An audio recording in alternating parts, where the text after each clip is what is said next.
Hello and welcome to our channel G physics. तो जैसे कि हमने हमारा सीरीज़ जो स्टार्ट किया था कोऑर्डिनेट सिस्टम का, वहाँ उसकी आज थर्ड वीडियो रिलीज़ करेगा। और पहले हम इंट्रोडक्शन टू कोऑर्डिनेट सिस्टम का एक वीडियो किया था और उसके बाद पोलर कोऑर्डिनेट सिस्टम को डिटेल में डिस्कशन करके एक वीडियो बनाया था। वो दो वीडियो का लिंक आपको डिस्क्रिप्शन में मिल जाएगा, वो भी ज़रूर देखना है। इसको देखने के पहले पोलर कोऑर्डिनेट सिस्टम भी बहुत ही इंपॉर्टेंट है। उसके बाद आज हम डिस्कस करेंगे स्फेरिकल कोऑर्डिनेट सिस्टम। तो हमारे साथ जुड़े रहिए और अगर वीडियो का अच्छा लगा तो ज़रूर लाइक और सब्सक्राइब कर देना और फ्रेंड के साथ शेयर कर देना। तो देखिए आज का हमारा टॉपिक है स्फेरिकल कोऑर्डिनेट।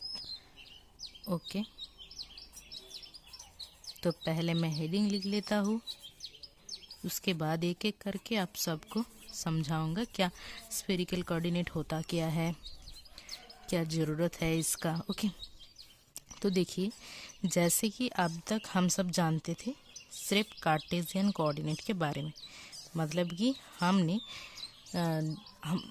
वो हमारा 11-12 की क्लास तक जो कोऑर्डिनेट सिस्टम को लेकर काम किया है वो है कार्टेशियन कोऑर्डिनेट सिस्टम। वहाँ पे क्या रहता है, वहाँ पे एक एक्स एक्सिस होता है, एक वाई एक्सिस होता है और एक जेड एक्सिस होता है। तो हाँ, जब आप ये नामकरण करिएगा एक्स वाई जेड एक्सिस तब बहुत ध्यान से करिएगा, देख लेना क्या X cross Y is equal to Z हो रहे हैं या नहीं। ओके, मतलब कि राइट हैंडेड कोऑर्डिनेट सिस्टम अगर नहीं होता है, मैं बताना चाह रही हूँ i cross j is equal to k हो रहे या नहीं, ये ज़रूर चेक कर लेना एक्स वाई जेड को डिनोट करने के पहले। ओके, मतलब नहीं तो आपका कोई भी रूल यहाँ पे इस कोऑर्डिनेट सिस्टम में नहीं वर्क करेगा। ओके, कोई भी मैथमेटिकल रूल क्रॉस प्रोडक्ट का यहाँ पे एकदम वर्क नहीं करेगा। ओके, और आप जानते हैं क्या बहुत सारे हमारा फिजिक्स में इलेक्ट्रिसिटी मैग्नेटिज्म से लेकर बहुत सारे ऐसे ही फिजिक्स की ब्रांच है जहाँ पे बहुत सारे क्रॉस प्रोडक्ट हमें करना पड़ता है। ओके, तो अगर आप कोऑर्डिनेट सिस्टम को अच्छे से नहीं लिखता है तो यहाँ पे आपको बहुत ही प्रॉब्लम हो सकते हैं। तो जैसे देखिए कोऑर्डिनेट सिस्टम में हम क्या करते थे, हम अगर एक पॉइंट को डिनोट करना चाहते तो क्या करते, फर्स्ट एक्स एक्सिस में हम एक्स डिस्टेंस जाते हैं, उसके बाद वाई एक्सिस में वाई डिस्टेंस और उसके बाद जेड एक्सिस में हम जेड डिस्टेंस जाते थे। मतलब कि ओरिजिन से इसका डिस्टेंस होता है आर और R square is equal to होता था X square plus Y square plus Z square. Okay, और इसका पोजीशन पी को हम कैसे डिनोट करते थे, पी को हम ऐसे X comma Y comma Z ऐसे हम पी का पोजीशन डिनोट करते। लेकिन हम अब क्या करेंगे, हमारा स्फेरिकल कोऑर्डिनेट सिस्टम में हम पी को ऐसे डिनोट करेंगे, कैसे, जैसे कि R comma theta comma phi. तो ये आर क्या है, थीटा क्या है, फाई क्या है, वो सब हम एक एक करके देखेंगे। ओके, तो आर तो हमारा जो था ओरिजिन से लेकर पॉइंट का डिस्टेंस जो कि कार्टेशियन में था वही है इधर भी, लेकिन थीटा और फाई दोनों न्यू टर्म आया है। तो थीटा क्या है पहले देख लेते, थीटा है उसका जेड एक्सिस से एंगल। ओके, और फाई है उसका एक्स एक्सिस से एंगल। जैसे कि देखिए इसका प्रोजेक्शन अगर हम एक्स वाई प्लेन पर करें तो क्या होगा, यहाँ पे एक एंगल होगा उसको हम कहेंगे फाई, और ये जो जेड एक्सिस के साथ आर्क जो एंगल बनाता है, ये आर जेड एक्सिस के साथ जो एंगल बनाता है उसको हम कहेंगे थीटा, और ये है हमारा फाई। अब चलिए एक एक करके देख लेता है क्या स्फेरिकल कोऑर्डिनेट सिस्टम में हमारा कोऑर्डिनेट एक्सिस क्या क्या होता है और कोऑर्डिनेट प्लेन भी क्या क्या होता है। तो जैसे कि देखिए हमारा कार्टेशियन कोऑर्डिनेट सिस्टम पर क्या होता है, 3 कोऑर्डिनेट एक्सिस रहते हैं। वो क्या क्या, वो है हमारा एक्स एक्सिस, वाई एक्सिस और जेड एक्सिस, और प्लेन क्या क्या रहता है, एक्स वाई, वाई जेड और जेड एक्स। ओके, जैसे कि ये है हमारा एक्स वाई प्लेन, ये है हमारा वाई जेड प्लेन और ये है हमारा एक्स जेड प्लेन। ओके, लेकिन हमारा स्फेरिकल कोऑर्डिनेट सिस्टम में ऐसा एक्स वाई जेड नहीं रहता है। यहाँ पे क्या क्या कोऑर्डिनेट रहता है, जैसे रहता है R comma theta comma phi, तो यही है हमारा कोऑर्डिनेट एक्सिस। ओके, तो यही है हमारा कोऑर्डिनेट आर थीटा फाई, यही स्फेरिकल कोऑर्डिनेट सिस्टम का कोऑर्डिनेट होता है। तो चलिए अब इस कोऑर्डिनेट का कोऑर्डिनेट एक्सिस भी मिलेगा हमें, लेकिन वो ऐसे कुछ स्ट्रेट लाइन नहीं मिलेगा। जैसे कोऑर्डिनेट सिस्टम में एक्स एक्सिस एक स्ट्रेट लाइन था, वाई एक्सिस एक स्ट्रेट लाइन था, जेड एक्सिस भी एक स्ट्रेट लाइन था, लेकिन यहाँ पे हमारा जो कोऑर्डिनेट है आर थीटा एंड फाई, ये इसका जो एक्सिस मिलेगा, कोऑर्डिनेट है तो कोऑर्डिनेट एक्सिस भी मिलना चाहिए, नहीं तो हम कोऑर्डिनेट सिस्टम कैसे बनाएंगे।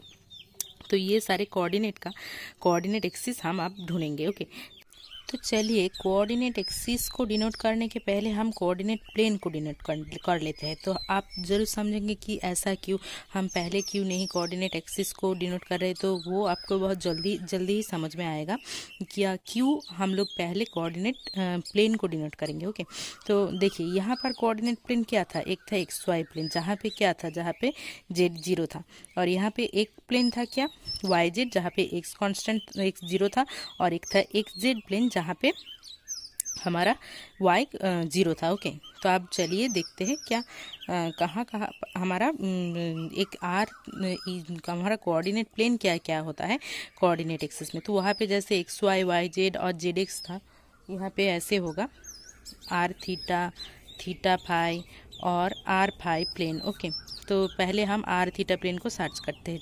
चलिए तो देखिए आर थीटा प्लेन वो प्लेन होगा जहाँ पर फाई इजिकल टू, तो यहाँ पर देखिए कार्टेशियन कोऑर्डिनेट से स्फेरिकल कोऑर्डिनेट का एक डिफरेंस है। तो हम कार्टेशियन कोऑर्डिनेट में क्या देख रहे थे, क्या जो दो कोऑर्डिनेट मिलकर कोई एक प्लेन बना रहे थे, जैसे कि ये एक्स वाई प्लेन था जो एक्स एक्सिस और वाई एक्सिस मिलकर बना रहे थे, तो इन दोनों को छोड़ के जो अदर्स जो एक कोऑर्डिनेट एक्सिस होता है वो इस प्लेन में 0 होता है। जो दो कोऑर्डिनेट मिलकर कोई एक प्लेन बनाता है उस प्लेन के ऊपर और जो अदर एक कोऑर्डिनेट है वो 0 होता है। जैसे कि एक्स और वाई मिलके एक्स वाई करता है, लेकिन एक्स वाई प्लेन में जेड 0 हो जाता है। लेकिन यहाँ पर देखिए, यहाँ पर जैसे कि R theta plane R axis और थीटा एक्सिस मिलकर बनाता है यहाँ पे भी, लेकिन यहाँ पे एक डिफरेंस क्या है, यहाँ पे आर थीटा प्लेन में फाई 0 नहीं होगा, फाई कांस्टेंट होगा। Okay, phi not is equal to 0 बल्कि फाई इजिकल टू सी होगा, कांस्टेंट होगा। ओके, तो चलिए अब देख लेते हैं तो क्या होगा हमारा आर थीटा प्लेन। तो हम अब ऐसा कोई प्लेन ढूंढेंगे जहाँ पर फाई इजिकल टू कांस्टेंट है, वही होगा हमारा आर थीटा प्लेन। तो देखिए ये जो प्लेन हमने आंका है, ये जो प्लेन जो कि इस जेड एक्सिस ये था हमारा जेड एक्सिस, ये एक्स था और ये वाई था, जेड एक्सिस से जा रहे हैं ये जो प्लेन था, ठीक है। और ये लाइन हमने क्यों ड्रॉ किया है, ये एक्स वाई प्लेन को डिनोट करने के लिए।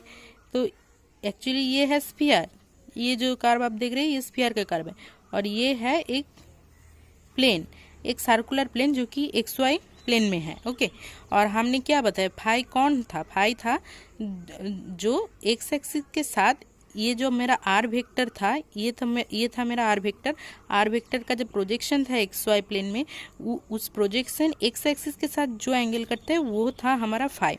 तो ये हो गया हमारा फाई। तो अब हम कौन से वाले प्लेन आंकेंगे, phi is equal to constant plane आंकेंगे। तो यहाँ पर हम एक प्लेन ड्रॉ कर देते हैं। तो इस प्लेन के ऊपर जितने सारे आप पॉइंट ले लो, सारे पॉइंट का एक्स एक्सिस के साथ एंगल कितना होगा, एक्स एक्सिस के साथ एंगल होगा फाई, ठीक है। तो एक्स इजिकल टू फाई, तो एक्स एक्सिस के साथ हमारा एंगल होगा फाई। तो फाई इजिकल टू कांस्टेंट, ये प्लेन हो गया हमारा, ये रेक्टेंगुलर जैसे प्लेन है जो जेड एक्सिस से पास कर रहा है। ओके, तो ये है हमारा phi is equal to constant plane. तो अब और हमने क्या बताया, जो फाई इजिकल टू कांस्टेंट है वही है हमारा आर थीटा प्लेन। तो अब चलते हैं थीटा फाई प्लेन के अंदर, ठीक है। थीटा फाई प्लेन क्या होगा, जिस प्लेन के अंदर आर इजिकल टू कांस्टेंट होगा। ओके, जहाँ पे आर कांस्टेंट होगा वही होगा हमारा थीटा फाई प्लेन। तो देखिए ये था मेरा आर, तो आर कहाँ पे कांस्टेंट होता है, एक स्फीयर के लिए उसका रेडियस तो हमेशा कांस्टेंट होता है, तो एक स्फेरिकल सरफेस होगा थीटा फाई प्लेन। ओके, अब चलता है हमारा आर फाई प्लेन ढूंढने चलते हैं। तो आर फाई प्लेन में क्या होगा, थीटा इजिकल टू कांस्टेंट होगा। तो थीटा इजिकल टू कांस्टेंट कहाँ पे होगा, तो देखिए इस थीटा कौन सी वाली एंगल था, थीटा था आर जो एंगल बनाता है जेड एक्सिस के साथ, वो था मेरा थीटा। तो यहाँ पे थीटा मेरा ये हो गया। तो अब मैं थीटा को कांस्टेंट कर दूँ, मतलब आर हमेशा जेड एक्सिस के साथ थीटा एंगल करेगा। तो ये कैसे करेगा, अगर मैं इस आर को 180 डिग्री 360 डिग्री रोटेट करा दूँ, जैसे कि ये था मेरा आर। अब सोचिए हम इस आर को ऐसे रोटेट कर रहे हैं, मैं दूसरी पेज में आपको ये एनिमेशन दिखाऊंगी। तो ये रोटेट कर रहा है, तो रोटेट करने से क्या हो गया, ये थीटा एंगल तो कांस्टेंट ही रहेगा, और ये क्या होगा, ये एक कोण बन जाएगा। तो जिस कण का सेमी वर्टिकल एंगल क्या होगा, थीटा होगा। तो हमारा ये जो कॉनिकल शेप का जो प्लेन मिला, तो वहाँ पे क्या होगा, वहाँ पे हमारा थीटा कांस्टेंट होगा, तो वही है हमारा R5 प्लेन। ओके, तो चलिए अब हम एक एक करके ढूंढेंगे हमारा R एक्सिस, थीटा एक्सिस और फाई एक्सिस क्या क्या होगा और उसका शेप। तो देखिए ये पिक्चर हमारे पास पहले से ही ड्रॉ था, तो मैं यहाँ से ही आपको दिखा देती हूँ क्या हम कैसे आर एक्सिस, थीटा एक्सिस और फाई एक्सिस को ढूंढेंगे। तो ओके, तो हमने जो देखा था, आप एक बार रिमेम्बर कीजिए, जो हम कार्टेशियन कोऑर्डिनेट में देखा था, क्या देखा था, क्या हमारा एक्स एक्सिस क्या था, एक्स एक्सिस था ये मेरा एक्स वाई प्लेन, और जो एक्स जेड प्लेन है उसका इंटरसेक्शन था हमारा एक्स एक्सिस। वाई एक्सिस क्या था, वाई एक्सिस था एक्स वाई प्लेन और वाई जेड प्लेन का इंटरसेक्शन। जेड एक्सिस क्या था, जेड एक्सिस था हमारा एक्स जेड प्लेन और वाई जेड प्लेन का इंटरसेक्शन। तो यहाँ पे भी हम ऐसे ही हमारा आर एक्सिस, थीटा एक्सिस और फाई एक्सिस को ढूंढेंगे। हमारा आर एक्सिस ऐसे क्या होगा, जो हमारा आर थीटा और आर फाई प्लेन का जो इंटरसेक्शन है वही होगा हमारा आर एक्सिस। तो हमारा आर थीटा प्लेन क्या है, जैसे कि हमने पहले ही ढूंढा, आर थीटा प्लेन वो प्लेन होगा जहाँ पे फाई कांस्टेंट होगा। तो फाई कांस्टेंट कौन सी वाले प्लेन में होता है, यहाँ पे मेरा फाई था जो कि एक्स एक्सिस के साथ एंगल था। तो अब और phi is equal to constant plane मैंने आपको पहले ही दिखाया, वो ऐसे जेड एक्सिस से पास करता है, ये है हमारा जेड एक्सिस, वो ऐसे जेड एक्सिस से पास करते है। ये प्लेन हमारा जो हम ऐसे पिंक कलर के पेन देकर सेट किया है, ये है हमारा phi is equal to constant plane. तो और phi is equal to constant मतलब यही है हमारा आर थीटा प्लेन। देखिए मैंने यहाँ पे लिखा है phi is equal to C3 एक कांस्टेंट मैंने कंसिडर किया है, और वो है हमारा आर थीटा प्लेन। तो आप और दूसरा क्या प्लेन पहले ढूंढना पड़ेगा, वो है R5 प्लेन। तो R5 प्लेन क्या, कौन सी वाली प्लेन होगा, R5 देखिए मैंने यहाँ पे लिखे है, तो ये R5 प्लेन होगा वो प्लेन जहाँ पर हमारा थीटा कांस्टेंट होगा। तो थीटा कांस्टेंट कौन सी वाली प्लेन में है, ये कॉनिकल शेप का प्लेन में थीटा कांस्टेंट है, जो कि मैंने पहले आपको दिखाया। तो इस प्लेन में थीटा कांस्टेंट है, ये है हमारा R5 प्लेन। तो इस कॉनिकल प्लेन और इस जो हमारा जो इस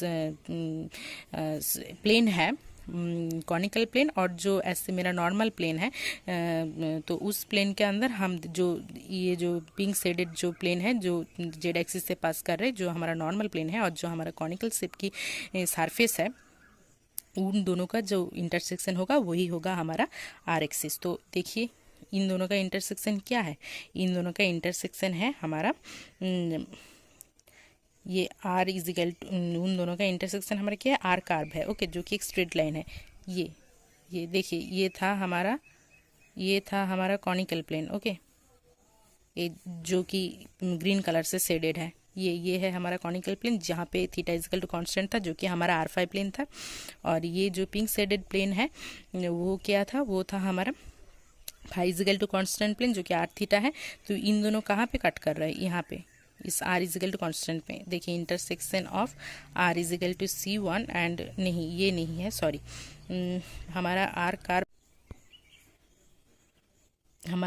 कार्ब जो है वो है ये, देखिए ये हमने जो डिनोट किया है ऐसे, देखिए इस एरो से intersection of theta is equal to C2, मतलब कि theta is equal to constant and phi is equal to C2, वही है हमारा आर कार्ब। ओके, तो उसके बाद आप चलिए ढूंढते हैं, और देखिए मैंने यहाँ पर लिख दिया है R straight line, R curve एक स्ट्रेट लाइन होगा। अब भाई थीटा कार्ब को ढूंढते हैं, तो थीटा कार्ब क्या होगा, थीटा कार्ब होगा हमारा आर थीटा और थीटा फाई, इन दोनों प्लेन का जो इंटरसेक्शन होगा वही होगा हमारा थीटा कार्ब। ओके, तो पहले आर थीटा कार्ब ढूंढते हैं। आर थीटा कार्ब कौन सी कार्ब, आर थीटा प्लेन ढूंढते हैं। आर थीटा प्लेन कौन सी प्लेन होगा, जहाँ पे फाई कॉन्स्टेंट है। तो फाई कॉन्स्टेंट तो मैंने ढूंढ लिया, ये पिंक शेडेड प्लेन है। और थीटा फाई प्लेन क्या होगा, थीटा फाई प्लेन होगा जहाँ पर आर कांस्टेंट है। आर कांस्टेंट क्या है, स्फेरिकल सरफेस के ऊपर आर कांस्टेंट है। तो इन दोनों प्लेन का स्फेरिकल सरफेस, स्फीयर का सरफेस, और ये पिंक शेडेड प्लेन, इन दोनों का इंटरसेक्शन क्या है, ये जो सेमी सर्कुलर टाइप का एक लाइन मिल रहा है वो, जैसे कि देखिए मैंने लिखा है थीटा कार्ब है हमारा सेमी सर्कल। तो चलिए उसके बाद ढूंढते हैं हमारा आर फाई और थीटा फाई प्लेन, इन दोनों का इंटरसेक्शन क्या होगा, इन दोनों का इंटरसेक्शन होगा हमारा फाई कार्ब। ओके, तो आर फाई प्लेन कौन सी प्लेन है, जहाँ पे थीटा कांस्टेंट है। R phi plane theta constant मतलब कि ये ग्रीन शेडेड, और उसके बाद थीटा फाई प्लेन मतलब कि जहाँ पर आर कांस्टेंट मतलब कि हमारा ये प्लेन, ये स्फेरिकल सरफेस का जो सरफेस है वो है हमारा थीटा फाई प्लेन। तो जहाँ पे आर कांस्टेंट है, उन दोनों का इंटरसेक्शन क्या है, ये जो सर्कल मिल रहा है इस ग्रीन शेडेड प्लेन और इस स्फीयर का इंटरसेक्शन क्या होगा, ये जो सेमी सर्कल, ये जो फुल सर्कल मिल रही है, ये है हमारा फाई कर्व। जैसे कि मैंने इधर लिखा है, देख लेते हैं, फाई कर्व है सर्कल। ओके, और मैंने यहाँ पे भी दिखाया है, देखिए intersection of R is equal to C1 and theta is equal to C2, मतलब कि हमारा आर इजगल टू C1 मतलब कि थीटा फाई प्लेन और थीटा इजगल टू कांस्टेंट मतलब कि आर फाई प्लेन। इन दोनों प्लेन का हमारा जो इंटरसेक्शन है वो है फाई कर्व, जैसे कि हमने दिखाया है इस ग्रीन एरो से। और यहाँ पे भी हम लिख दिया है। और यहाँ पे हम पहले जो देखा था, हमारा जो प्लेन था, कोऑर्डिनेट प्लेन था, थीटा इजिकल टू कांस्टेंट मतलब कि हमारा R phi plane, phi is equal to constant मतलब कि हमारा आर थीटा प्लेन, और हमारा आर इजिकल टू कांस्टेंट मतलब कि थीटा फाई प्लेन। वो भी किस शेप का है हम यहाँ पर लिख दिया है। आप इस पेज का स्क्रीनशॉट ले सकते हैं और इसको आप नोट